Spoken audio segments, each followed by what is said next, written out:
Je vais vous montrer une activité pour travailler donc des compétences dans le domaine de l'espace. Donc pour cela, je vous propose un petit jeu de cache-cache à faire avec votre enfant. Donc la première chose, vous avez besoin d'un objet.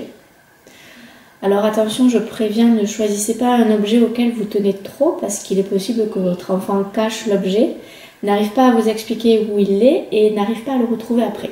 Donc évitez d'utiliser des objets auxquels vous tenez.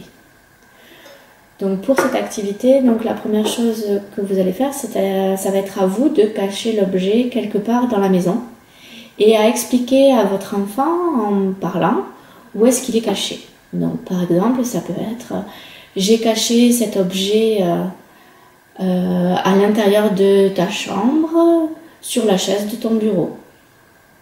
Ou alors j'ai caché cet objet dans le salon sous la petite table. Voilà, vous pouvez faire plusieurs fois ce jeu avant d'inviter votre enfant à faire la même chose, c'est-à-dire c'est lui qui va cacher l'objet dans la maison et ce sera à vous d'essayer de trouver l'objet et donc à lui d'essayer d'expliquer avec des mots où il a caché l'objet. Ensuite, donc ça peut être utilisé pour les petits, les moyens et les grands. Et maintenant, je vais vous montrer une activité à utiliser plutôt avec les moyens et les grands et qui va passer par la lecture d'un plan. Donc par exemple, on peut imaginer ici que j'ai dessiné le plan de la chambre de l'enfant.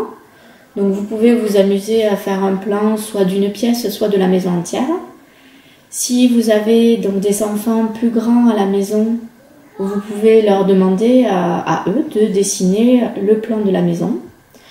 Et donc là, le but du jeu, donc, pour celui qui cache l'objet, ce sera de cacher l'objet et de montrer sur le plan où est caché l'objet. Donc par exemple, si je mets le doigt ici, à cet endroit-là, votre enfant sait qu'il a une petite étagère.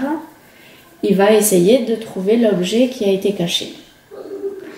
Donc pareil, cette activité est à faire dans les deux sens. Donc une première fois, c'est vous qui montrez à l'enfant où vous avez caché l'objet. Et dans un deuxième temps, ce sera à lui de cacher l'objet et d'arriver à vous montrer sur le plan où il est.